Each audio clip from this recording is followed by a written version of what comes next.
मध्ये सगळ्यांना सलाम. आजचा दिवस खरं तर खूप सुंदर आहे, कारण की आज तो दिवस आपण बघतोय म्हणून तो सुंदर आहे. आमेन. आणि तो आपल्याला दाखवला कोणी? परमेश्वराने. बरोबर. मग जर परमेश्वराने आपल्याला दिवस दाखवलेला आहे, तर मग तुकार स्तुती कोणाची करायची? आपल्याला परमेश्वराची. आजचा दिवस आपण परमेश्वराला देऊ. आपला टाइम जो आहे तो वाढतो कमी होतो सांगू शकत नाही, कारण की जसं परमेश्वर आपल्याला लीड करतोय त्या हिशोबाने आपण चाललेलो आहोत. त्याच्यामुळे थोडस कमी जास्त होईल, पण तुम्ही टाइमाकडे न बघता परमेश्वराच्या कार्याकडे बघा. जे कार्य खूप सुंदर पद्धतीने होत आहे आणि खरोखर अद्भुतरित्या परमेश्वराने जी आराधना आहे ती घेतली. त्या प्रत्येक आराधनामध्ये परमेश्वर सामर्थ्य कार्य करत होता आणि त्यानंतर जे वचन झालं त्याला तुम्ही आशिष केलं, जे गवाही झाल्या त्यांनी आशिष केलं. आता जो महत्वाचा भाग आहे तो प्रीचिंग. बरोबर. हा संदेश आपल्याला समजण्यासाठी प्रभूचं वचन सांगतं की पवित्र शास्त्र समजण्यासाठी मी त्यांच्या मनाला खोललं. बरोबर. याचा अर्थ आपलं मन काय आहे? बंद आहे. आपलं मन कसं आहे? टाळ्यासारखं बंद आहे. त्याला खोलण्यासाठी काय पाहिजे? परमेश्वराचं सामर्थ्य पाहिजे. आणि ते परमेश्वर सामर्थ्य आपल्याला देईल, पण ते आपल्याला मागायचं आहे. प्रभू होय, माझ्या मनाला तू खोल आणि माझ्या मनामध्ये तुझं वचन जाऊन कार्य करू दे. बरोबर. ज्या वेळेस परमेश्वराचं सामर्थ्य येईल त्यावेळेस आपोआप तुमच्या जीवनाला प्रभू ब्लेस करेल. आपोआप म्हणजे तुमच्या समस्या निघून जातील, बंधनं तुटत जातील. कधी? ज्या वेळेस परमेश्वर तुमच्या हृदयामध्ये येईल, अंतःकरणामध्ये येईल. आणि आपल्याला परमेश्वराला बोलायचंय की प्रभू तू माझ्या अंतःकरणात ये. आणि प्रभू अनुभव देतो आपल्याला जाणवतं की पवित्र सामर्थ्य आमच्यावरती उतरत आहे आणि ती इतकं पॉवर म्हणजे बोलतो ना आपण, इतकं बलशाली आहे. इथं सामर्थ्य आपल्याला जाणवतं. बरोबर. आणि हे सगळ्यांना जाणवलं पाहिजे, तरच आपलं इथं बसणं योग्य आहे. जर ते सामर्थ्य आपल्याला जाणवत नाहीये तर आता पण आपण परमेश्वरामध्ये व्यवस्थित नाहीये. बरोबर. व्यवस्थित असून पण देवाचं सामर्थ्य असतं असं काही नाही, पण आपण परमेश्वरामध्ये नाही आहोत. आपण कधी गणले जाऊ? ज्या वेळेस आपण त्याच्या शरीराचे अवयव असे होऊ. बरोबर.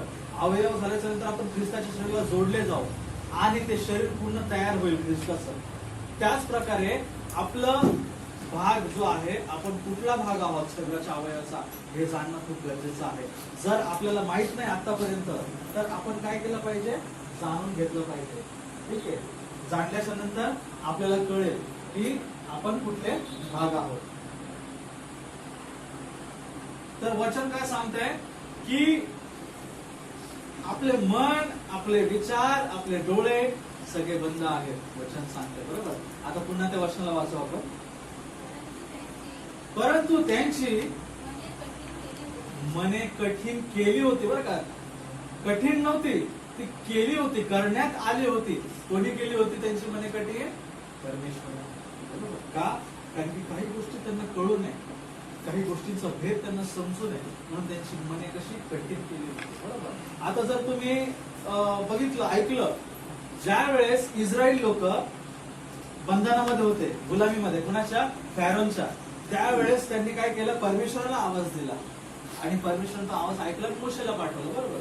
मोशेने जाऊन तिथं काम केलं आणि तो राजा जो फॅरो होता तो म्हणजे घुटणे टेकायचा की बाबा झालं, मी हारलो. पण परत परमेश्वराचं मन करायचं, परत तो उठायचा, मी नाही जाऊ दिलं. परत परमेश्वर त्याच्यावरती पिढा आणायचा त्या पूर्ण मिस्रामध्ये. परत तो हारायचा, बोलायचं की नाही तुमचं परमेश्वर महान आहे, तुम्ही जा, असं बोलायचं. परत बोलायचं की नाही, यांना जाऊ द्यायचं नाही. म्हणजे परमेश्वर बोलायचा की मी फॅरोचं मन घट्ट करतोय, मी सारखं त्याचं मन घट्ट करतोय. का? कारण की त्याला कळावं की जिवंत परमेश्वर मी आहे. तसं परमेश्वराचं वचन सांगतं की त्या लोकांचे मन घट्ट करण्यात आली, केली होती. पुढे वाचू. जुना करार वाचताना हा हा काय सांगतंय की जुना करार वाचताना जे आच्छादन तुमच्या जीवनावरती तयार झालेलं आहे ते आच्छादन तसेच राहते. का? कारण की त्यांचे मन कठीण केलेले आहे. ते लोक फक्त जुन्या कराराविषयीच जाणतील, पण येशू ख्रिस्ताला ओळखणार नाही. येशू ख्रिस्ताने त्यांच्यासाठी ते आच्छादन काढलेलं आहे. कोणासाठी? जे निवडलेले आहेत त्यांच्यासाठी फक्त. लक्षात घ्या, जे निवडलेले आहेत. म्हणून येशू ख्रिस्त काय म्हणतो की हे पित्या, ज्या लोकांना तू माझ्यासाठी दिलेले आहेस त्या लोकांवरतीच मी माझं नाव प्रगट केलेलं आहे. काय सांगतंय की त्यांच्यावरतीच मी माझं नाव प्रगट केलेलं आहे. आणि येशू ख्रिस्त म्हणतो की मी जगात आलो आहे, जगासाठी आलो आहे, पण खरं तर मी निवडलेल्यांसाठी आलो आहे. जे निवडलेले आहेत, जो जे चुने हुए हैं उनके लिए मैं आया हूं. बरोबर. मग आज आपल्याला बघायचं की आपण निवडलेले आहोत का? जर आहोत तर आज इथे आपण बसलेलो आहोत. बरोबर. जर आहोत तर आज इथे आपण बसलेले आहोत, कारण की परमेश्वराचं वचन आपल्या हृदयात, कानातून हृदयात जाते आणि हृदयाला परिवर्तित करते. म्हणून दाविदाच्या स्तोत्रामध्ये काय लिहिलंय 51:10 की हे देवा, माझ्या ठाई स्थिर असा आत्मा उत्पन्न कर आणि शुद्ध हृदय दे. परमेश्वर म्हणतो मी पाषाणाचं हृदय काढून मांसाचं हृदय देणारा परमेश्वर आहे. मग आपलं हृदय परिवर्तित होणं गरजेचं आहे. ज्या वेळेस तुमचं हृदय परिवर्तित होईल, तुम्हाला परमेश्वर समोर दिसेल. आमेन. कारण की गडबड सगळी हृदयात आणि विचारांमध्ये आहे. ज्या वेळेस आपलं हृदय बदलेल त्यावेळेस निश्चय आपण प्रभूला बघू की वचन सांगतं जो मन के शुद्ध है वो परमेश्वर को देखेंगे. बरोबर. जे मनाने शुद्ध आहेत, म्हणजे हृदय बदलले की मन बदलतं. तुम्ही जर हृदयाला कठीण केलं तर मन देखील कठीण होतं. लक्षात ठेवा. आणि परमेश्वराचं वचन सांगतं की मी हृदय बदलणारा आणि पारखणारा परमेश्वर आहे. तो पहिले हृदय पारखतो की याचं हृदय कसं आहे, याचं हृदय कठीण आहे, याचं हृदय निर्मळ आहे.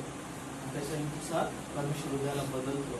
वचन सांगते की त्यांचे मने कठीण केली, कारण की त्यांना सत्य कळू नये, त्यांना सत्य कळू नये म्हणून त्यांचे मने कठीण केली. म्हणून आज देखील ते येशू ख्रिस्तावरती विश्वास करत नाही. आज देखील ते जुन्या नियमावरती विश्वास करतात. बरोबर. त्या आज्ञांवरती ते चाललेले आहेत. ते आच्छादन त्यांच्यावरून उठलेलं नाही. जे कव्हरिंग आहे त्यांच्यावरती, ते कव्हरिंग निघालेलं नाहीये. ते कव्हरिंग आपल्याला प्रभू येशूने काढलेलं आहे. बरोबर. पुढे वाचू, त्याच्यामध्ये काय लिहिलेलं आहे? हा.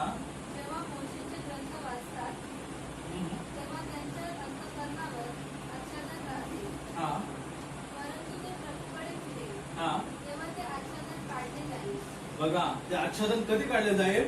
आज मी तुम्हाला जगिक गोष्टीशी टॅली करतो या गोष्टीला की जगिक गोष्टीचं आच्छादन. आच्छादन मीन्स कव्हरिंग. एक तुमच्यावरती एक त्याचं बोलतो ना आपण छाप पडणं, म्हणजे त्याला काय बोलतात? सिक्का. हाँ नहीं, मोहर लागना, सिक्का लागना, मोहर लगना. वो तुम्हारे दिल में छाप कर जाता है. मतलब त्याला उमटणे म्हणतात ना मराठीमध्ये.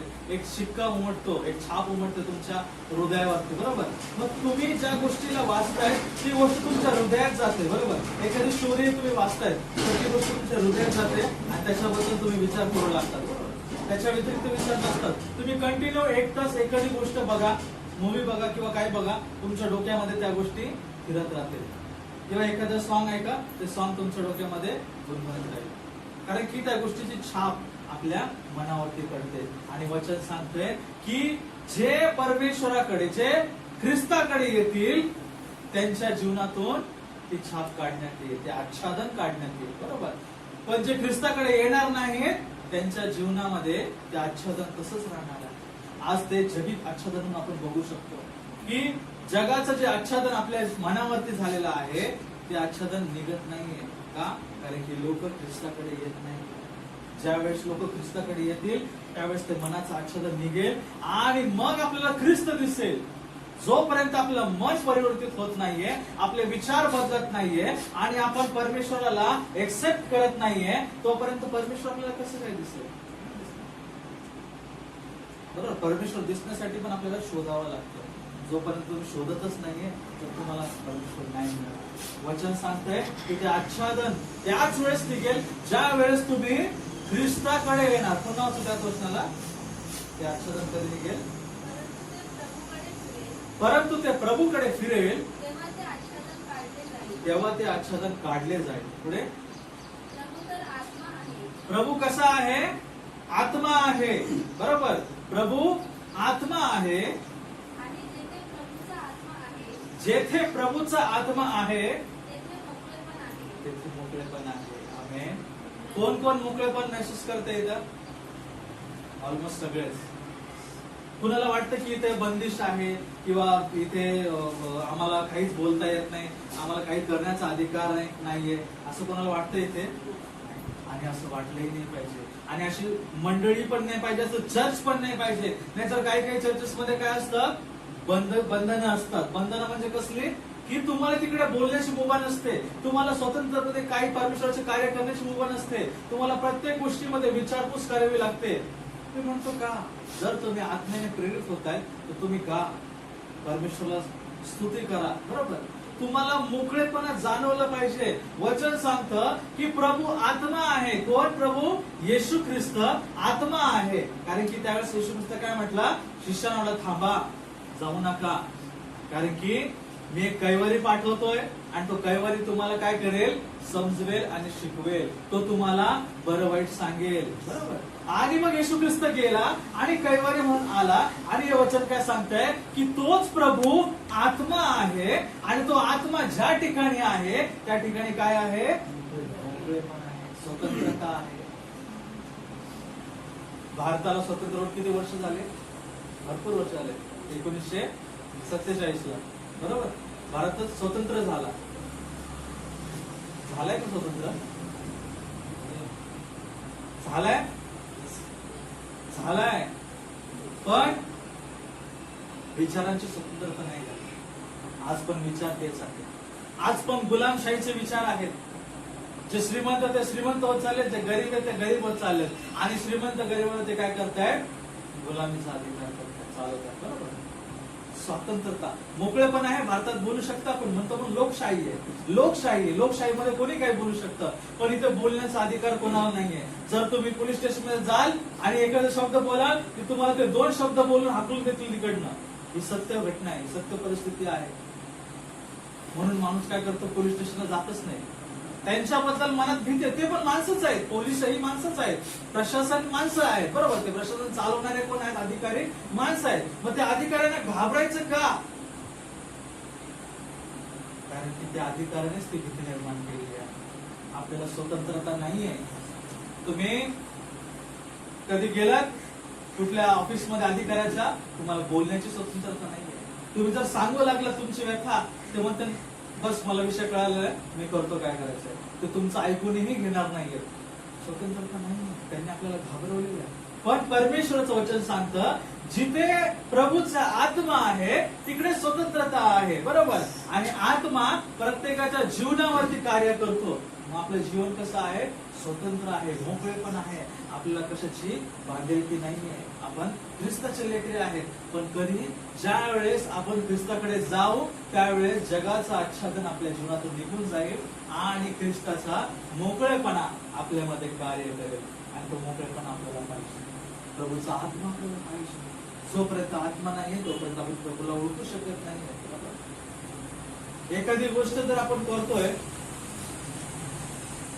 जर ती गोष्ट काय आहे याला ओळखतच नाही आपण तरी करतोय, तर ती गोष्ट कधीच चांगली होणार नाही. पण तुम्हाला जर माहित आहे मी जर हे करतोय ते काय आहे, तर तुम्ही त्या गोष्टीला व्यवस्थितपणे कराल. मग आज प्रभू काय आहे हे जर तुम्हाला माहित आहे तर त्याची सेवक आहे. तुम्ही खूप आनंदाने, मोकळेपणाने आणि उत्तमरित्या कराल. पण प्रभू काय आहे हे जर आपल्याला माहित नाहीये तर आपण काय करू? नामधारी ख्रिस्ती बनू. आपण नामधारी कलिसिया असतो. फक्त रविवारी जाणार, ईस्टर, गुड फ्रायडे, नाताळ, नवीन वर्ष आहेत. पुष्कळ लोक आहेत असे, ते फक्त सणाला जातात. का? कारण की त्यांना ख्रिस्त कळालेलंच नाहीये. त्यांनी ख्रिस्ताला जाणलंच नाहीये. जर ख्रिस्ताला जाणलं नाही तर त्याचं बलिदानही जाणू शकत नाही आणि त्याचा त्याग आणि त्यांनी केलेलं कार्यही जाणू शकत नाही. बरोबर. आणि ते लोक कधी सुधारूही शकत नाही, कारण की ते स्वतःला बदलतच नाही. म्हणून म्हटलं की हृदयाचं परिवर्तन होणं गरजेचं. जोपर्यंत हृदय बदलत नाही तोपर्यंत तुम्ही ख्रिस्ताला बघू शकत नाहीये. आणि ज्या दिवशी तुमचं हृदय बदलेल त्या दिवशी ख्रिस्त तुमच्या समोर उभा असेल. आणि ख्रिस्त तो समोरून तुमच्या आत येईल. कारण की तो म्हणतो मी दारात उभा आहे आणि खटखटतोय. जो कोणी आवाज ऐकेल आणि दरवाजा खोलेल तिथे परमेश्वर काय होईल आतमध्ये येईल. आमेन. मग तुम्ही आवाज ऐका. ऐकताय ना आवाज? तर झोपले ऐका तुम्ही आवाज की हा प्रभू आवाज आलाय मला हृदयातून आवाज आलाय की लेकरा तुला बदलायची गरज आहे. परमेश्वर आत्मा देतो पण त्याआधी आपलं आत्मिक तयारी पाहिजे. आपली ते आत्मा रिसिव्ह करण्यासाठी आपली तयारी पाहिजे.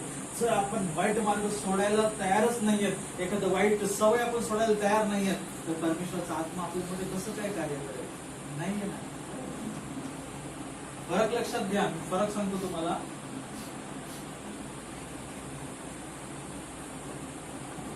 आत्मा आणि गिफ्ट वेगळे आहेत. आत्मा वेगळा, गिफ्ट वेगळे आहेत. ठीक आहे. कुठला व्यक्ती एखाद्या व्यक्तीला गिफ्ट आहे तो परमेश्वराचं कार्य करेल काही कालावधीपर्यंतच. ठीक आहे. त्यानंतर तो व्यक्ती जटिल गोष्टीमध्ये पडतो आणि तिथून निघून जातो. पण ज्या व्यक्तीला परमेश्वराचा आत्मा आहे तो आत्मा त्याला शेवटापर्यंत चालवतो. तसं यहोशुआ आणि कालेब, कोण? मोशे यांना शेवटापर्यंत चालवतो. बरोबर. यहोशुआ कालेब त्या देशात जाऊ शकले ज्या देशात प्रभू बोलत होता तुम्हाला मी घेऊन जाईल, कारण की त्यांच्यामध्ये आत्मा होता, गिफ्ट नव्हते. आज हाच फरक आहे. आपल्याला परमेश्वराचं सामर्थ्य आतमध्ये पाहिजे. ज्या वेळेस परमेश्वराचा आत्मा तुमच्यामध्ये येईल तो आत्मा तुम्हाला बदलेल. तो आत्मा तुम्हाला सांगेल की काय वाईट आहे, काय बरोबर आहे, काय चुकीचं आहे, काय बरोबर आहे. बरं वाईटीची तुम्हाला समज दे. आज आपल्याला पाहिजे. वचन काय सांगतंय की ज्या ठिकाणी माझा आत्मा आहे त्या ठिकाणी काय आहे? मोकळेपण आहे. बरोबर. पण त्याच्या आधी प्रभू काय म्हणतो की मीच त्या लोकांचे मन कठीण केलेले आहेत की ते आच्छादन निघू नये. बरोबर. जर आज आपण इथे येशू ख्रिस्ताला ओळखायला बसलो आहोत तर निश्चय आपलं आच्छादन निघालेलं आहे. आमेन. म्हणून आपण ख्रिस्ताला ग्रहण केलेलं आहे. म्हणून आपण ख्रिस्ताच्या त्या कुर्बानीला, त्या बलिदानाला आपण महसूस करत आहोत की होय प्रभू तू माझ्यासाठी गेलास त्या वधस्तंभावरती. कोणासाठी? माझ्यासाठी गेलेला आहेस. तू माझ्यासाठी रक्त सांडवलेलं आहेस आणि मला त्या पापातून बाहेर काढलेलं आहेस. म्हणून तर आपण एक्सेप्ट करतो. पण ज्याच्यावरती परमेश्वराचा आत्मा नाहीये या गोष्टीला एक्सेप्ट करणार नाही. फक्त बोलेल हा गेलेला आहे, मला माहित आहे, गेलेला आहे माझ्यासाठी, मनापासून ते एक्सेप्ट करणार नाही. आज आपल्याला मनापासून एक्सेप्ट करायचं. पुढे वर्ष बोलू आपण रोमकारासपत्राचा 11वा अध्याय 7 आणि 8 वचन. रोमकारासपत्र 11 अध्याय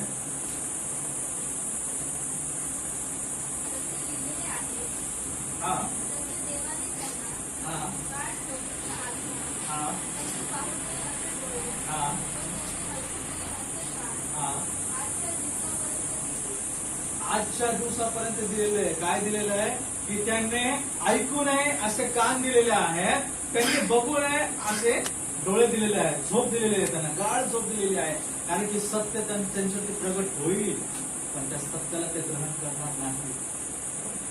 सत्य त्यांच्या आतमध्ये जाणार नाही. आणि सत्य काय आहे? प्रभू येशू मसीह. प्रभू येशू मसीह तो सत्य आहे. कारण त्याचं वचन सांगतं मार्ग, सत्य, जीवन येशू ख्रिस्त आहे. बरोबर. आणि त्या सत्याला जाणून नये म्हणून ख्रिस्ताने त्यांच्या डोळ्यांना अंधळ केलेलं आहे, त्यांच्या कानांना बहिरं केलेलं आहे आणि त्यांना गाढ निद्रेत पाठवलंय. कोणत्या दिवसापर्यंत? आजच्या दिवसापर्यंत. म्हणजे आता देखील तुम्ही जाऊन ख्रिस्त जर गाजवला तर असे बरेच लोक तुम्हाला सापडतील जे ख्रिस्ताचा नामगार करतील. ख्रिस्ताला स्वीकार करत नाहीत लोक, कारण की परमेश्वरानेच त्यांचे डोळे आंधळे केलेले आहेत. सत्य समोर आहे, वचन तुमच्या समोर उभं आहे, पण त्या वचनाला तुम्ही बघू शकत नाहीये. म्हणून योहान स्पष्टपणे लिहितो प्रारंभी शब्द होता, शब्द देवाचा होता, शब्द देव होता आणि तो शब्द देहधारी झाला, त्याने आम्हामध्ये वस्ती केली. योहान स्पष्ट म्हणतो. पण या वचनाला कोणीच विश्वास ठेवत नाही. बरोबर. प्रारंभी शब्द होता आणि तो 14 मध्ये देहधारी झाला. तोच देव होता. तो स्पष्ट तोच देव होता. आणि इथे काय लिहिलेलं आहे मागच्या वचनामध्ये की प्रभू आत्मा आहे. बरोबर. म्हणजे येशू ख्रिस्त तो आत्मा आहे आणि तो पिता येशू ख्रिस्त आहे. लक्षात तुमचं वचन लक्षात घ्या. मगाशी काय सांगितलेलं आहे की तो प्रभू कोण आहे? आत्मा आहे. प्रभू आपण कोणाला म्हणतो? येशू ख्रिस्ताला म्हणतो. बरोबर. आणि योहान काय म्हणतो की तो प्रभू जो शब्द आहे, जो पिता आहे तो देहात आला, तो देहात आला, तो प्रभू होऊन आला आणि तोच प्रभू आत्मा आहे. म्हणजे पिता पुत्र आणि पवित्र आत्मा येशू मसीह आहे. या गोष्टीला लोक बघणार नाही. सत्य त्यांच्या समोर आहे, परंतु ते त्यांना दिसणार नाही. कारण की वचन सांगतंय की मी त्यांच्या डोळ्यांना आंधळ केलेलं आहे, मी त्यांच्या कानांना बहिरे केलेलं आहे. कारण की त्यांनी बघू नये, त्यांनी ऐकू नये आणि त्यांनी पश्चाताप करू नये. जर ते पश्चाताप करते तर मला क्षमा करणंच आहे. तर मी म्हणतो त्या लोकांना मला क्षमा करायचंच नाही. म्हणून मी या सगळ्या गोष्टी करतो. तर पुढे वाचू. आणि दावीद म्हणतो, हा त्यांचे केस, हा त्यांचा पाय व सापळा, व अडखळत, व प्रतिफळ असे होईल. त्यांना दिसू नये म्हणून, हा त्यांचे डोळे अंधकारमय होईल. हा आणि तू त्यांची पाठ सर्वदा वाकव. तो त्यांची पाठ वाकव.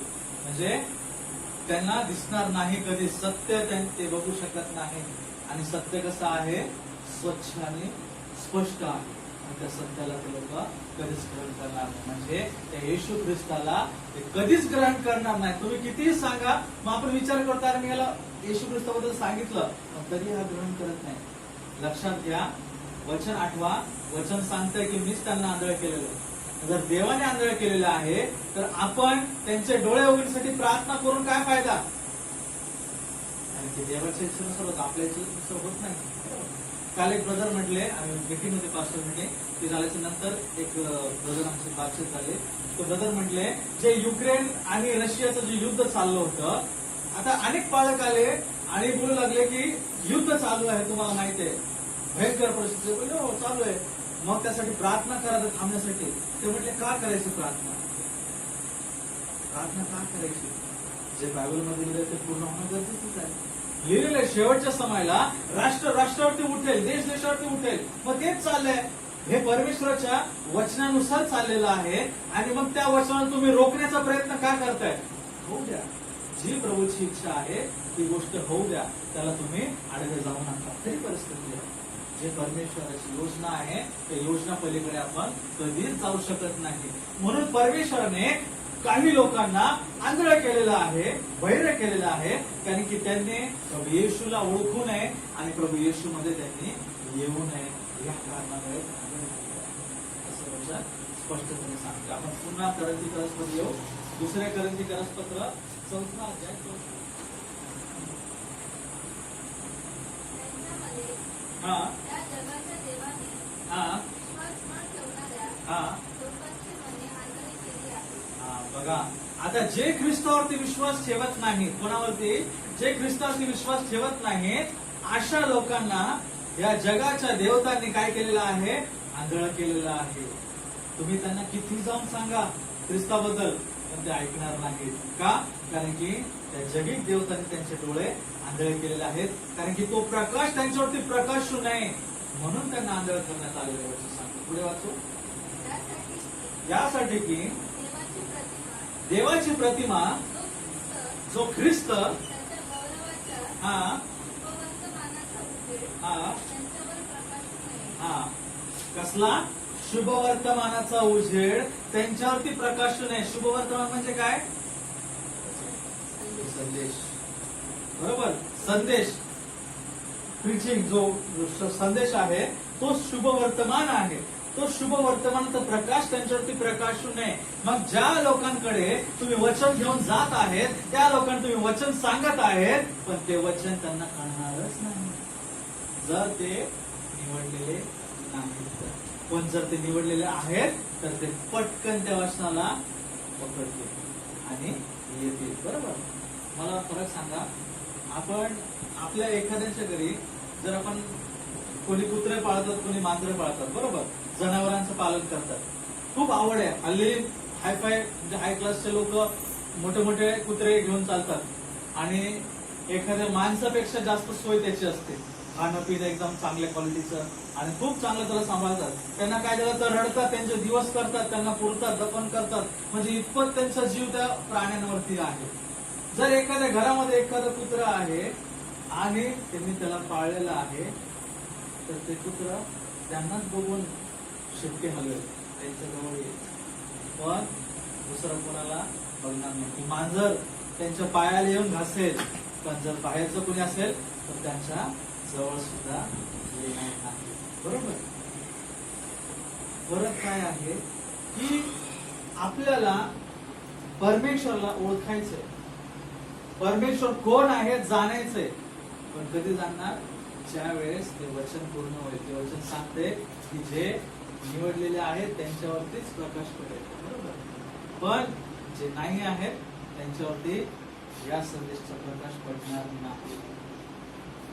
आज आपल्याला बघायचंय की आपण ज्यांना ज्यांना प्रीच करतोय, ज्यांना ज्यांना वचन सांगतोय, जर ती व्यक्ती ऐकत नाहीये, विषय सोडून द्या. बरोबर. नबी काय सांगतो? हा समय भांडण करण्याचा नाहीये, हा समय वचन सांगण्याचा आहे. तुम्ही वचन पेरत राहा, ते उगवेल नंतर. फक्त पेरून पुढे जा. आज आपल्याला ते वचन पेरायचंय. कोणी ऐकूया ना ऐकू, कारण की लोक सगळेच ऐकणार नाही. काही थोडे आहेत जे ऐकतील, थोडे आहेत जे ख्रिस्ताला ग्रहण करतील. सगळेच ख्रिस्ताला ग्रहण करणार नाहीत, कारण की या जगाच्या देवतांनी त्यांचे डोळे आंधळे केलेले आहेत. त्यांना जगाचे देव आवडतात, पण जो जिवंत परमेश्वर आहे तो कधीही आवडणार नाही. तो परमेश्वर त्यांना जीवन देतोय तरी पण त्या जीवनाला ते एक्सेप्ट करणार नाही. पुढे वाचू आपण. कारण आम्ही आपल्या विषयी हा ख्रिस्त येशू हाच प्रभू आहे अशी घोषणा करतो. हा येशूमुळे तुमचे दास आहोत. काय सांगतोय की ख्रिस्त हाच प्रभू आहे, याची आम्ही काय करतोय? घोषणा करतोय. ख्रिस्तच प्रभू आहे आणि तो प्रभू आत्मा आहे आणि तो आत्मा आज आपल्यामध्ये आहे. आपल्यामध्ये कोणाचा आत्मा आहे? येशू ख्रिस्ताचा. कुठल्या दूताचा आत्मा नाहीये. ठीक आहे. कुठला स्वर्गीय दूत आपल्यामध्ये नाहीये. आपल्यामध्ये एकच आत्मा आहे, प्रभू येशू ख्रिस्ताचा. कारण की तो प्रभू आत्मा झाला आणि तो आत्मा ज्या ठिकाणी आहे त्या ठिकाणी मोकळेपण आहे, स्वतंत्रता आहे. जर आज तुमच्यामध्ये देवाचा आत्मा आहे तर तुम्हाला स्वातंत्र्य मिळालेलं आहे. तुम्ही स्वतःला फ्री कराल, फ्री समजाल. तुम्ही बंधनामध्ये राहणार नाही. नाहीतर माणूस कसं असतं, ज्यावेळेस देवाचा आत्मा नसतो त्यावेळेस माणूस बंधनामध्ये असतो, टेन्शन मध्ये असतो. पण ज्यावेळेस देवाचा आत्मा होतो त्यावेळेस तुम्हाला शांती देतो, त्याचे विचार तो शांत करतो, तुम्हाला समाधान देतो आणि देवाच्या राज्यासाठी तुम्हाला तयार करतो. वचन असं सांगतो. आणखी वचन बघू आपण. यशयामध्ये जाऊ. 29 त्याचा 10 आणि 13. यशया 29 अध्याय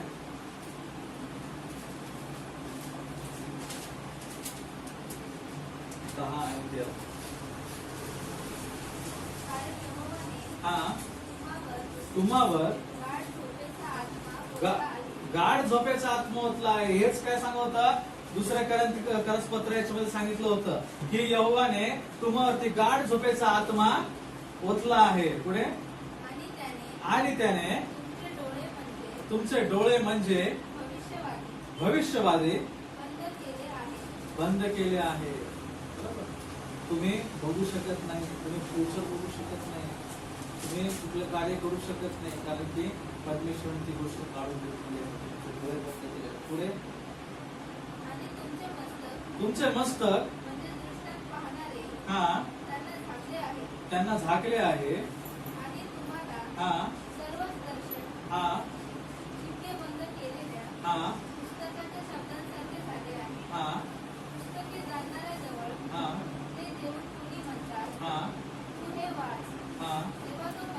हा हा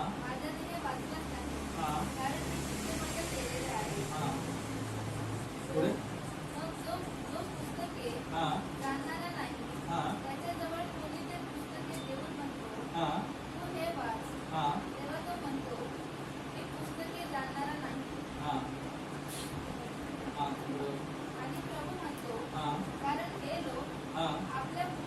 आपल्या मुखाने हा हा हा काय सांगताय की ते आपल्या मनाने येतात, आपल्या ओठाने माझा अंगीकार करतात, सगळं काय करतात. पण एकच गोष्ट आहे की त्यांनी आपले हृदय माझ्यापासून दूर केलेले आहे. सगळं कर, पण हृदय जर परमेश्वराकडे नाहीये तर सगळं व्यर्थ आहे. म्हणून हृदयाचं परिवर्तन गरजेचं आहे. तुम्ही मनापासून एखादी गोष्ट एक्सेप्ट करताय तर खरोखर ती गोष्ट तुम्ही एक्सेप्ट केलेली आहे. पण तुम्ही नावासाठी एक्सेप्ट करताय ती गोष्ट एक्सेप्ट केलेली नाहीये. हृदयापासून आपल्याला ती गोष्ट मानायची आहे की होय प्रभू माझ्यासाठी मेला गेला, होय प्रभू जिवंत आहे, आज देखील तो आमच्यामध्ये आहे आणि त्याचा मोकळीकतेचा आत्मा आमच्या जीवनामध्ये कार्य करतोय असं वचन सांगतोय. बरोबर. पुढे वाचू आपण आणखी काय लिहिलंय. आणि ते माझ्याविषयी जी भीती धरतात हा ती केवळ मनुष्यांच्या आज्ञेची हा तोंडपाठ शिकवलेली आहे. हा, काय करतात ते माझ्या विषयाची भीती धरतात ना, ते फक्त मनुष्याच्या आज्ञेमुळे धरतायत. बरोबर. आता ती भीती कशी असते की अरे बाबा मला कोणीतरी बघेल, मी काय समजा वाईट कृत्य करतोय, बरोबर, मला कोणीतरी बघेल, मग त्यासाठी आपण काय करतो, लपून करतो, पण करतो. परमेश्वराची भीती फक्त मनुष्याच्या आज्ञेकरता असते. मनुष्याच्या आज्ञेकरता की मनुष्याला वाटेल की बाबा हा व्यक्ती वाईट आहे म्हणून आपण काय करतो, परमेश्वराची भीती त्यासमोर दाखवतो की नाही मी तसा नाहीये, पण त्याच्या आड आपण त्या गोष्टी करतो. आणि तेच वचन सांगते की माझं भय जे आहे ते फक्त मनुष्याच्या आज्ञेसाठी तुमच्यामध्ये आहे, कारण की तुमचं हृदय माझ्यापासून लांब आहे, म्हणून माझं भय तुमच्यावरती नाहीये. पुढे म्हणून पहा हा हा हा चमत्कार करू लागे तेव्हा त्यांच्या ज्ञानाचे ज्ञान हा नष्ट होईल हा आणि त्यांच्या बुद्धिमंतांची बुद्धी हा राखली जाईल. बघा आता तो समय आलेला आहे. परमेश्वर काय करतोय, चिन्ह चमत्कार करतोय, अद्भुत कृत्य करतोय. आज बघा, आज भारतामध्ये तुम्ही बघा, भारताच्या बाहेर बघा, इतके अद्भुत कृत्य होत आहेत की लाखोनी लोक बरे होत आहेत. एका सभेमध्ये लाखोनी लोक खाली पडतायत. का? कारण की परमेश्वरचं वचन सांगतं की चिन्ह चमत्कार होणार. आणि तिथे काय सांगते, त्यावेळेस मनुष्याचं ज्ञान शून्य करण्यात येईल, त्याची बुद्धी जाण्यात येईल. बरोबर. पुन्हा असं त्याच वचनाला हा आणि त्यांच्या बुद्धिमंतांची बुद्धी झाकली जाईल. झाकली जाईल. पुढे ते यहोवापासून हा आपले भेद खोल लपवतात हा आणि ज्यांची कामे हा अंधारात असतात हा व जे म्हणतात आम्हाला कोण पाहतो हम्म. व आम्हाला कोण जाणतो हा त्यांना हाय हाय. बरोबर. काय? ज्यांची कामे अंधारात असतात त्यांना काय वाटतं, आम्हाला कोण पाहत नाहीये, आम्हाला कोण बघत नाहीये, कारण की आम्ही आमची कृत्य अंधारात करतो. पण परमेश्वराची नजर सर्वत्र आहे. परमेश्वर सगळ्या ठिकाणी आहे. बेसिकली एवढंच सांगायचंय की आपलं हृदय परिवर्तित करायचंय. या वाईट गोष्टीतून बाहेर येऊन आपल्याला देवाच्या जवळ जायचंय. आपण ओठाने विचाराने परमेश्वराचा अंगीकार करतो, पण आपण हृदयाने परमेश्वरापासून खूप लांब आहोत. ज्यावेळेस आपण हृदय देऊ परमेश्वराला, त्यावेळेस खरोखर आपण एकदम जवळून प्रभूला जाऊ, प्रभूच्या प्रेमामध्ये आपण त्या ठिकाणी कार्य करू असं वचन सांगतंय. पण परमेश्वर म्हणतो की त्या लोकांना मी आंधळ करेल. कोणाला? ज्यांना मी निवडलेलं नाहीये, ज्यांच्यासाठी मी नाही आलो त्या लोकांना मी आंधळ करेल, कारण की त्यांनी ख्रिस्तामध्ये येऊ नये. याच कारणामुळे आणखी पुढे बघू आपण यशायाचा 6 अध्याय 9 आणि 10. यशाया 6, 9 आणि 10. तेव्हा तो म्हणाला तू जाऊन ते लोकांना सांग हा तुम्ही ऐकत राहा हा पण समजू नका तुम्ही ऐकत राहा पण समजू नका, आणि पाहत राहा आणि पाहत राहा पण जाणू नका. पण जाणू नका. त्यांनी आपल्या डोळ्यांनी हा पाहू नये पाहू नये, व आपल्या कानांनी ऐकू नये आपल्या कानाने ऐकू नये, आणि आपल्या हृदयाने समजू नये आपल्या हृदयाने समजू नये व फिरू व फिरू नये नये आणि बरे होऊ नये. आणि बरे होऊ नये. म्हणून या लोकांचे हृदय रक्त कर हा व यांचे कान जड कर हा व यांचे डोळे झाक. प्रभूचं वचन सांगतंय की त्या लोकांनी सुधरू नये. बरोबर. त्या लोकांनी परमेश्वराकडे येऊ नये, म्हणून ते ऐकतील, त्या संदेशला ऐकतील, त्या संदेशला बघतील, पण त्यांना ऐकू येणार नाही, त्यांना दिसणार नाही. त्यांचं मन लट्ट केलेलं आहे, जाड केलेलं आहे, कठीण केलेलं आहे. बरोबर. त्यांचे विचार कठीण केलेले आहेत, म्हणून ते कधीच परमेश्वराला ओळखू शकत नाहीत. आपण विचार करतो, अरे का व्यक्ती असं वागतोय, काय याला मी वचन सांगता देवाकडे येतच नाहीये. मी किती वेळा सांगितलं, आपण निराश होतो. त्याने कुठेतरी मी कमी पडलोय का, कुठेतरी मला जमलं की नाही जमलं. तसं नाहीये. परमेश्वराचं वचन त्याच्यावरतीच प्रकाशित होईल ज्या व्यक्तीला परमेश्वराने त्या वचनासाठी तयार केलेला, सगळ्यांसाठी नाही. बरोबर. पुढे काय लिहिलेलं आहे? मग ते म्हणाले, हा प्रभू, हा. किती वेळपर्यंत? हा तेव्हा तो म्हणाला, हा चंद्रदरी वाक्षांविरहित हो, हा ओसाडपणे, हा व घरे मनुष्यांविरहित हो, हा व भूमी अगदी उजळ होईल, हा आणि यहोवा मनुष्यांना हा. दूर घालील. यहोवा मनुष्याला काय करेल? दूर घालवेल. म्हणजे सगळी वस्ती ओसाड होऊन जाईल. आज युक्रेनची तीच परिस्थिती झाली. सगळी वस्ती ओसाड झालेली. बिल्डिंग मध्ये, घरांमध्ये कोणीच राहत नाही, कारण की त्यांच्यावर जे हल्ले झाले त्याच्यामुळे ते खंडरच्या रूपात आज आपण बघतोय त्या गोष्टीला. परमेश्वर म्हणतो अशी परिस्थिती येईल तोपर्यंत या लोकांचे डोळे मी आंधळेच केलेले असणार आहेत. बरोबर. मग ती परिस्थिती कधी येणार आहे? ज्या वेळेस महाउपद्रव काळ सुरू होईल त्याच्यानंतर परिस्थिती असणार आहे. त्यावेळेस रॅप्चर होईल आणि परमेश्वर त्याच्या निवडलेल्या घेऊन जाईल. म्हणून तर देवाने त्यांची डोळे आंधळे केले की त्यांनी येऊ नये परमेश्वर समोर, त्यांनी परमेश्वरच्या राज्यात प्रवेश करू नये. देवाची इच्छा नाहीये. म्हणून देव काय करतो की ह्या समयापर्यंत ह्या गोष्टी चालत राहील. कुठल्या समयापर्यंत? की जोपर्यंत वस्ती ओसाड होत नाहीये, जोपर्यंत मी लोकांना दूर पाठवत नाहीये, तोपर्यंत ह्या गोष्टी चालत राहतील. की ते बघतील, दिसणार नाही, ऐकतील, ऐकू येणार नाही, समजणार नाही त्यांना. त्यांचे मन मी कठीण केलेले आहे. म्हणजे आज आपण जे ऐकतोय आणि समजतोय, देवाने आपल्या मनाला सोडलेलं आहे, कठीण नाही केलेलं आहे. म्हणून तर आज आपण त्या गोष्टीला एक्सेप्ट करतोय, आपण ती गोष्ट ऐकतोय, देवाबद्दल आपण ऐकतोय आणि ते वचन आपल्या हृदयात जात आहेत. का? कारण की परमेश्वराच्या आगमनाच्या समयाला परमेश्वर त्याच्या दुल्हनला तयार करून घेऊन जाणार आहे. आणि जे उरतील ते मग त्यांना ऐकू येणार नाही, तेच लोक उरतील. ज्यांना दिसणार नाही ते लोक उरतील. महाउपद्रव काळामध्ये परमेश्वर त्यांचे डोळे खोलेल आणि मग त्यांना कळेल की परमेश्वर कोण आहे, तो येशू ख्रिस्त कोण आहे हे त्यावेळेस त्यांना कळेल. कधी?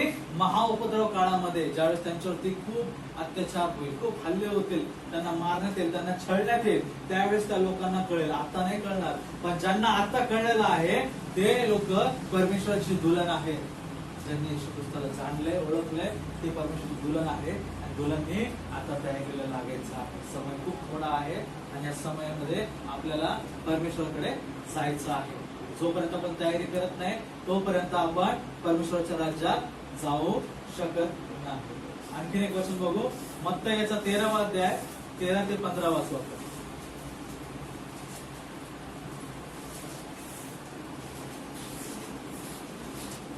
मत्तय 13 अध्याय 13 ते 15.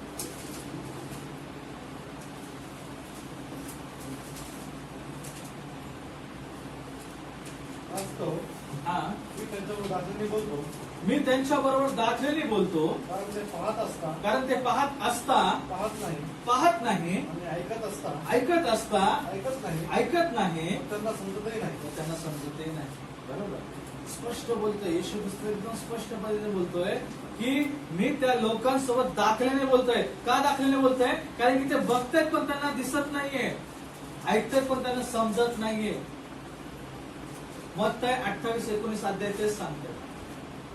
मत्तयचा 28-19 अध्याय तेच सांगते की तुम्ही सगळ्यांना चेले बनवा आणि त्यांना पिताच्या, पुत्राच्या आणि पवित्र आत्म्याच्या नावाने बप्तिस्मा द्या. बरोबर. प्रभू दाखल्याने बोललेले, प्रभू पुढ्यात बोललेला आहे. पिताच्या, पुत्राच्या आणि पवित्र आत्माच्या नावाने बप्तिस्मा द्या. नावांनी बप्तिस्मा द्या बोलत नाहीये, नावाने बप्तिस्मा द्या. बरोबर. कारण की इथे वचन काय सांगते मत्तयमध्ये 13 मध्ये की ते लोक बघतील पण त्यांना समजणार नाही, ते ऐकतील पण त्यांना कळणार नाही. का? कारण की परमेश्वराने त्यांचे डोळे आणि कान बंद केलेले आहे, त्यांना समजणार नाही, ते प्रकाश होणार नाही. परत वाचू द्या वचनाला. मी याकरता त्यांच्याशी दाखल्याने बोलतो, कारण ते पाहत असता पाहत नाही. तर प्रभू येशू इथे स्पष्टरित्या सांगतोय की मी याच गोष्टीसाठी त्यांच्याशी दाखल्याने बोलतोय. मी त्यांना उघडपणे बोलत नाही, दाखल्याने बोलतोय. ज्यांना कान असो ते ऐकतील, ज्यांना डोळे असतो ते बघतील. वचन सांगते बरोबर. मग हे दाखल्याने ज्यांना कळेल, ज्यांना आत्मिक डोळे आहेत त्यांनाच त्या दाखल्याचा अर्थ कळेल. ज्यांना नाहीयेत ते लोक त्या दाखल्याला कधीच मानणार नाही. पण लोक काय म्हणतात की प्रभू येशूने आम्हाला सांगितलेलं आहे की चेले बनवा, पिताच्या पुत्राच्या पवित्र आत्म्याच्या नावाने बप्तिस्मा द्या. आम्ही ती गोष्ट करतोय, बरोबर, खरी गोष्ट आहे. पण ते नाव जाणणं गरजेचं आहे. ते नाव काय आहे? जोपर्यंत आपण त्या दाखल्याचा अर्थ जाणत नाही तोपर्यंत आपल्याला ते नाव कळणारच नाही. म्हणून वचन सांगतं की मी त्यासाठीच त्या दाखल्याने बात करतो, कारण की ते बघतायत, ते वचन बघतायत, ते वचन ऐकतायत, पण त्यांना जाणवत नाहीये ते काय आहे, ते सत्य काय आहे त्यांना समजत नाहीये. पुढे काय लिहिलेलं आहे? आणि ते ऐकत असता ऐकत नाही व त्यांना समजत नाही. व त्यांना समजत नाही. आणि यशायाचे आणि यशयाचे भविष्यवचन हा त्यांच्याविषयी परिपूर्ण होत आहे. हा ते सांगते की काय सांगते ते? तुम्ही ऐकाल, तुम्ही ऐकालच ऐकाल, परंतु तुम्हाला कधीच समजणार परंतु तुम्हाला कधी समजणार नाही. आज तुम्ही लोकांना सांगाल ना वचन काय आहे, ते ऐकतील पण त्यांना समजणार नाही, त्यांच्या हृदयात ते जाणार नाही. कारण की त्यांना दाखला कळत नाही, त्यांना अर्थ कळत नाही. अर्थ समजण्यासाठी परमेश्वराचा आत्मा पाहिजे. वचन सांगतं पवित्र शास्त्र समजण्यासाठी मी तुमचे मन खोलले. कशाद्वारे खोलले? सामर्थ्याच्या, पवित्र आत्म्याच्या द्वारे त्याने मन खोलले आपले. मग जोपर्यंत पवित्र आत्म्याच्या द्वारे आपलं मन उघडत नाही तोपर्यंत या वचनाला आपण कसं काय जाणणार? म्हणतो लोक ख्रिस्ताचा स्वीकार करत नाही, ख्रिस्ताचा अस्वीकार करतात. ख्रिस्ताला ते लोक उचलून घेत नाहीत. आपल्याला ख्रिस्ताला उचलून घ्यायचंय, ख्रिस्त गाजवायचं आपल्याला. त्या वधस्तंभावरच्या कथा आपल्याला सांगायच्या की खरोखर परमेश्वराने आपल्यासाठी किती मोठं बलिदान दिलेलं आहे. या सगळ्या गोष्टी आपल्याला सांगायच्यात. पण तोपर्यंत आपण सांगू शकत नाही जोपर्यंत आपल्यावरती देवाचा आत्मा उतरत नाही. बरोबर. पुढे केलेले वचन व पाहालच पाहाल, परंतु तुम्हाला कधीच दिसणार नाही. पुढे या लोकांचे अंतःकरण जड झाले आहे. त्यांनी आपल्या कानांनी मंद ऐकले आहे. काय सांगताय की त्यांनी आपल्या कानाने मंद ऐकलेले आहे. म्हणजे काय की वचन सांगतंय क्लिअरली की तो प्रभू आत्मा आहे, तो प्रभू परमेश्वर आहे, पण त्यांचे कान कसे झालेले आहेत? मंद झालेले आहेत. त्यांना कळतच नाही की तो परमेश्वर कोण आहे, तो आत्मा कोण आहे. म्हणून ते त्यांना तीन विभाजित करतात, तीन दिशामध्ये विभाजित करतात, डिवाइड करतात त्यांना तीन गोष्टीमध्ये, पिता पुत्र आणि पवित्र आत्मा. कारण की त्यांचे कान मंद झालेले आहेत, म्हणून त्यांना त्या गोष्टी कळत नाहीत, म्हणून त्यांना देव कोण आहे त्या गोष्टी समजत नाही. पुढे आणि त्यांनी आपले डोळे मिटले आहेत. तुम्ही कितीही त्यांच्या समोर सांगा ते म्हणते आम्हाला येशूने सांगितलंय ना तेच करणार. आमच्यासाठी येशू ख्रिस्त मोठा आहे, प्रेषित नाहीये. बरोबर. येशू ख्रिस्ताने सांगितलं की तुम्ही पिता पुत्र आणि पवित्र आत्म्याच्या नावात बप्तिस्मा द्या. त्याच्यानंतर पूर्ण नवीन करारामध्ये कुठेच हा बप्तिस्मा देण्यात आलेला नाहीये.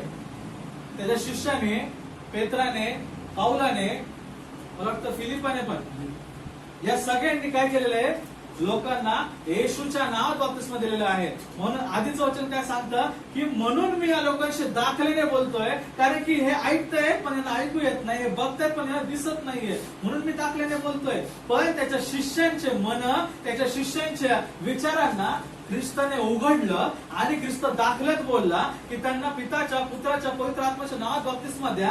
ते शिष्यांनी ऐकलं आणि शिष्यांचे मन उघडले आणि शिष्यांनी काय केलं? ते नाव येशू ख्रिस्त आहे जाणलं आणि येशू ख्रिस्ताच्या नावात बप्तिस्मा दिला.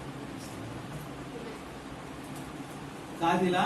कारण की प्रभूने त्यांच्या मनाला बोललं, म्हणून त्यांना कळलं तर दाखल्याचा अर्थ काय आहे, म्हणून त्यांनी ख्रिस्ताच्या नावात बप्तिस्मा दिला. पुढे काय लिहिलेलं आहे?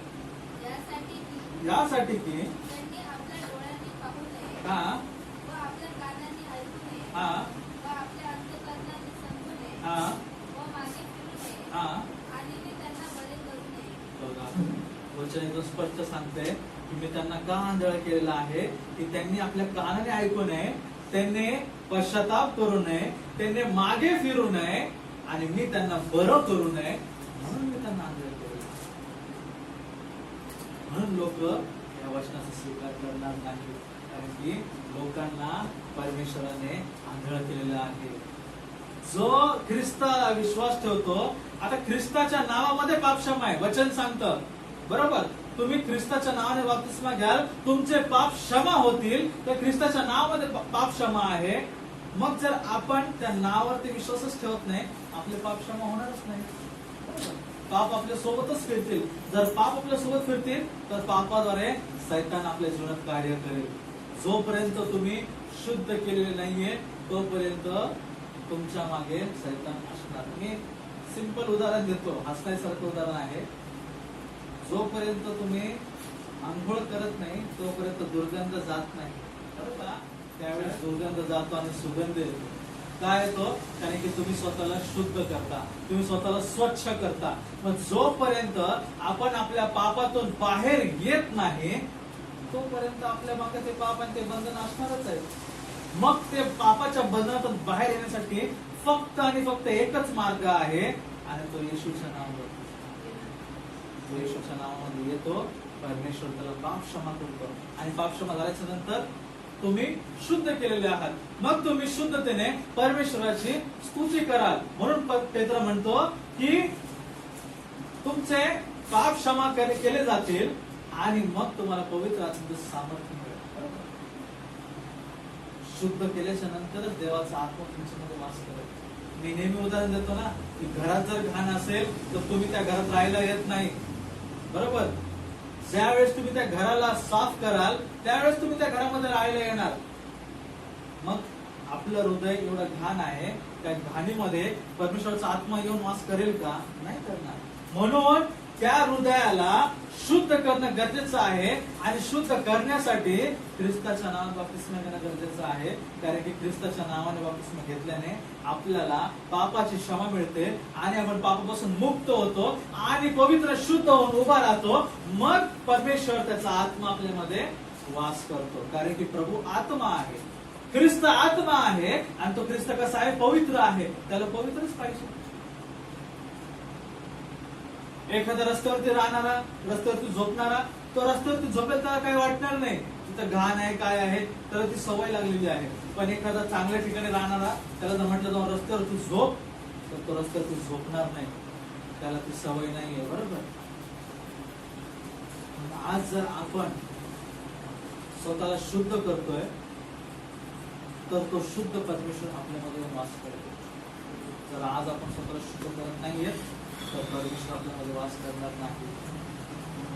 क्लिअरली सांगतंय की तुम्ही वचन जाणा, परमेश्वर कोण आहे, येशू ख्रिस्त कोण आहे हे तुम्ही जाणा, मग परमेश्वर तुमच्यावरती दयाचा पाऊस करेल. पुढे काय लिहिलेलं आहे?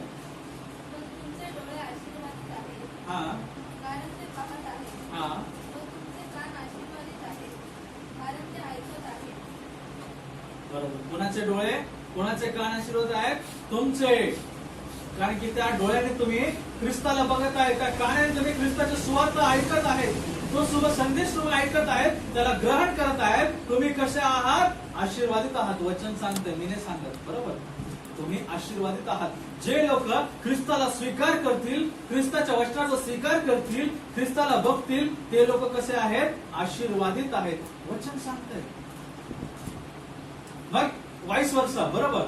जे लोक ख्रिस्ताला स्वीकार करत नाहीत, जे लोक वचन ऐकत नाहीत, ग्रहण करत नाहीत, यांना आशीर्वाद मिळतो तर यांना काय मिळेल? श्राप मिळेल. बरोबर ना. आशीर्वादाच्या विरुद्ध काय आहे? श्राप आहे. मग आपल्याला काय करायचंय? ख्रिस्ता जवळ यायचं, ताकी आपलं जीवन आशीर्वादित होईल आणि आपण ख्रिस्ताला आपल्या हृदयामध्ये ठेवू. आपल्याला ख्रिस्तासोबत चालायचं. पुढे कारण मी तुम्हाला क्वचित सांगतो, हा तुम्ही ज्या गोष्टी पाहत आहात हा त्या पाहायला अनेक भविष्यवादी व न्यायी मनुष्य इच्छित होते. त्यांना इच्छा होती की आम्ही प्रभूच्या त्या गोष्टी पाहाव्यात, त्या अद्भुत कृत्य पाहावेत. म्हणून अनेक कोण होते? संदेश ते भविष्यवादी, व न्यायी मनुष्य न्याय मनुष्य. बरोबर. ते इच्छित होते. पुढे जरी त्यांनी त्या पाहिल्या नाही आणि तुम्ही ज्या गोष्टी ऐकत आहात हा त्या ऐकायला हा ते इच्छित होते ते इच्छित होते तरी त्यांनी त्या ऐकल्या नाही. हो पुढे तर तुम्ही पेरणाऱ्याचा हा दाखला ऐकून घ्या. हा जेव्हा कोणी राजाची गोष्ट हा ऐकतो हा पण ती त्याला समजत नाही हा तेव्हा तो दुष्ट येतो तेव्हा तो दुष्ट येतो व त्याच्या अंतःकरणात हा पेरलेले ते हिरावून घेतो. ते गिरावून येतो. बरोबर. ज्या वेळेस आपण ख्रिस्ताचं वचन ऐकतो आणि ते वचन आपल्याला कळत नाही तर ते कळण्याचा आपण प्रयत्न करतो पण त्या क्षणाला काय होतं दुष्ट येतो आणि ते वचन हिरावून घेऊन जातो कारण की ते वचन तुम्हाला कळू नये ख्रिस्त तुम्हाला कळू नये म्हणून त्या वचनाला काय करतो तो हिरावून घेऊन जातो असं वचन सांगते. आणि पुढे काय सांगताय वाटेवर पेरलेला तो हाच आहे हा वाटेवरती पेरलेला हाच आहे. पुढे आणि खडखड जागांवर खडकाळ जागेवर पेरलेला तो हाच आहे. हा, तो वचन ऐकतो तो वचन ऐकतो व लागलेच ते आनंदाने घेतो आनंदाने घेतो तरी त्याच्यामध्ये मूळ नाही. तरी त्याच्यामध्ये काय आहे मूळ नाही.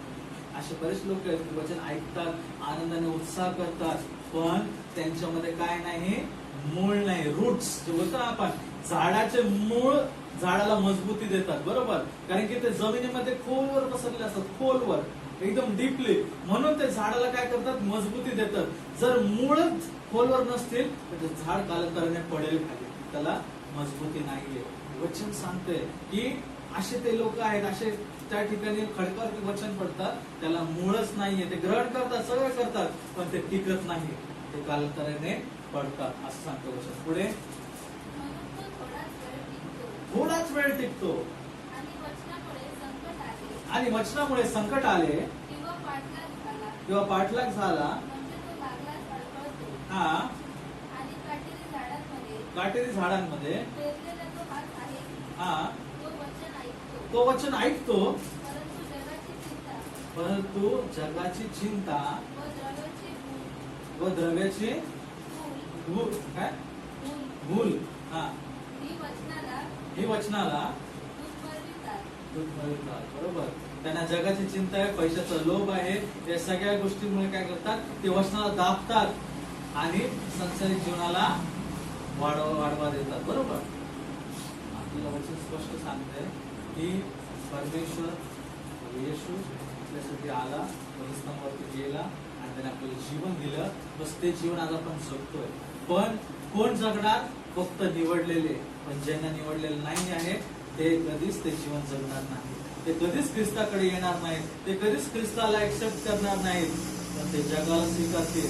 जसं लोकांनी काय केलं त्या बरब्बाला स्वीकारलं आणि येशू ख्रिस्ताला धरून दिलं बरोबर. तो कोण होता खुनी होता तो चांगला मनुष्य नव्हता पण लोकांनी काय केलं वाईटाची निवड केली आणि चांगल्याला मरणाकडे सोपवलं. त्याच प्रकारे आज लोक तेच करतात की वाईटाची निवड म्हणजे जगाची निवड करतील पण परमेश्वराकडे येणार नाही.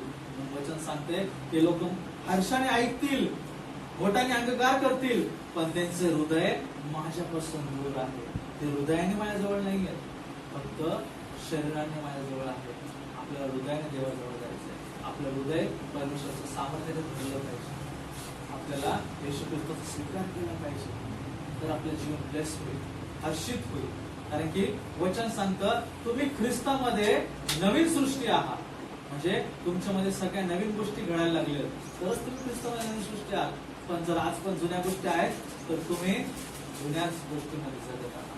आपल्याला नवीन सृष्टी व्हायचंय कधी होणार ज्यावेळेस ख्रिस्तामध्ये आपण काढले जाऊ त्याच वेळेस आपण नव्याने उरलं ना आपल्याला ख्रिस्तामध्ये काढलं जायचंय ख्रिस्ताच्या वचनानुसार चालायचंय ख्रिस्ताला ओळखायचंय आणि त्या वचनानुसार आपल्याला आशीर्वादित करायचंय स्वतःला की होय प्रभू तुझं वचन सांगतं की जे तुम्ही ऐकणारे आहेत तुमचे ज्या कानाने ऐकतात ज्या डोळ्याने बघतात तुम्ही आशीर्वादित आहात बरोबर.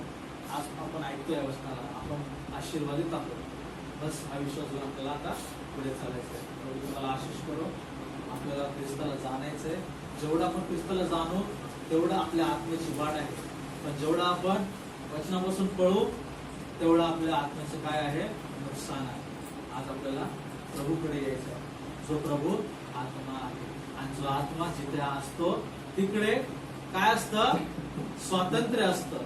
आज आपल्यामध्ये स्वातंत्र्य पाहिजे आपल्यामध्ये बांधिलकी नाही पाहिजे बंधनं नाही पाहिजे आपण कसे फ्री पाहिजे, स्वातंत्र्य पाहिजे, म्हणजे आपण खुश पाहिजे. जसं आपण आज आराधना घेतली ब्रदरने, सगळेजण आनंदाने गात होते, एक मोकळीकता, बरोबर. आणखीन आनंदाने गायलं पाहिजे, कोण जोश मध्ये, होय प्रभू. मी बंधनामध्ये नाहीये, कारण की तुम्हाला बंधनातून सोडवले. आमेन. तर आज आपल्याला गरज आहे त्या बंधनातून बाहेर येण्याची, ख्रिस्ताला जाणण्याची आणि ख्रिस्ताच्या वचनामध्ये येण्याची. प्रभू तुम्हाला सगळ्यांना आशीष करो. आपण प्रार्थना करू.